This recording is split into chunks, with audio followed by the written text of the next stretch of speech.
Hello, I'm Micky Kalich, and I'm standing right in front of the Horton Point Lighthouse, part of the Southold Historical Society. This building was built in 1857. I'm one of the lighthouse keepers here. Let's take a look inside.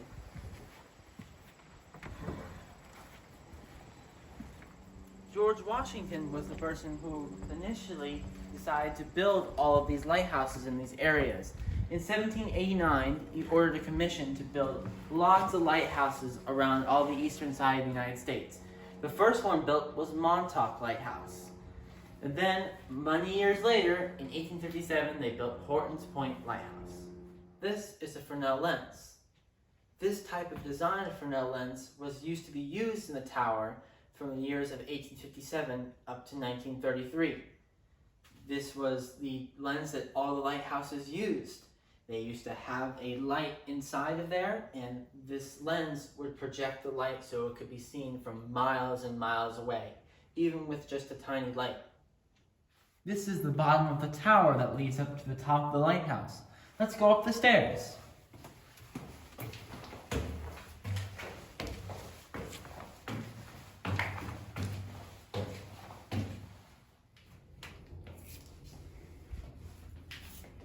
This is the floor that is right below the top of the lighthouse.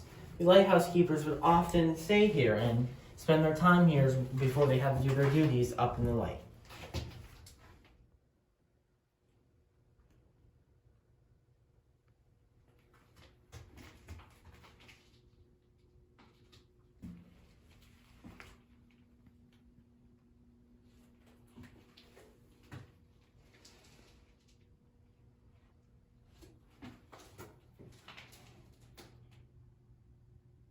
This is the very top of the lighthouse, where our light for the lighthouse is still here.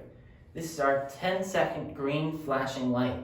It still turns on every night to shoot its green light out into the sound. The reason this lighthouse was constructed in this location is because although that body of water out there seems very calm and peaceful, this area very close to shore is known as Dead Man's Cove. The reason it is called that is because there have been 17 recorded shipwrecks in this area. It's a very dangerous place to be if you did not have this lighthouse. So instead, we have the lighthouse shoot a light out into the water that tells ships to not come too close to the shore so they don't hit the rocks and the sandbar right offshore.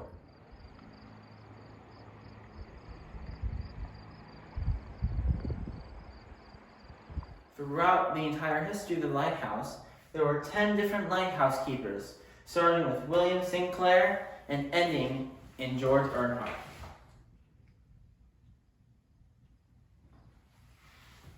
Up here in the lighthouse keepers would have to perform many different duties as part of their job. The first thing they had to do was to replace the fuel in this light to keep the light burning all day. They used many different types of fuels throughout the years here at the lighthouse. They used whale oil, they used kerosene, they used lard, and then eventually electricity. Another job that the lighthouse keepers had to perform is they'd have to clean this lens every single day.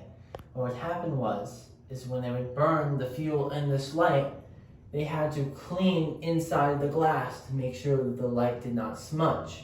So it was important that they would clean it every day, otherwise the light would be unclear out in the water. And the last thing the lighthouse keepers had to do, which was actually very important, is that during the day they had to cover this light with a blanket. Why that was so important is however how good this lens is at shooting light outwards, is also very good at taking light from the outside and pushing it inwards. So if this light received sunlight, it could concentrate that light into something similar to a laser, and it could start a fire inside of this lighthouse and burn the whole thing to the ground. So it was very important that they put this blanket over the light during the day. This is an anchor from the remnants of the wreck of the ship the Commodore, which was a ship that was shipwrecked out in Dead Man's Cove. This anchor was salvaged by a fisherman who accidentally caught the anchor with his fishing nets. This lighthouse was commissioned and completely functional from 1857 up to 1933. It came out of commission in 1933 because the U.S. government decided that it would be much better to have an iron tower with an automatic electric light on top of it, keeping the lighthouse maintained instead of a human in the lighthouse. So, in 1933, they built a large tower right where this flagpole stands today, and they put a light on top of it instead, so it was automatic every day. So, in 1933, when this lighthouse was decommissioned and they took the light outside of the tower and instead placed it where the flagpole stands today on a large iron tower, this lighthouse remained dormant for a long period of time. For 57 years, there was very little activity in the building. And the building got in such poor shape that in the 1970s, Southold Town was considering razing the building.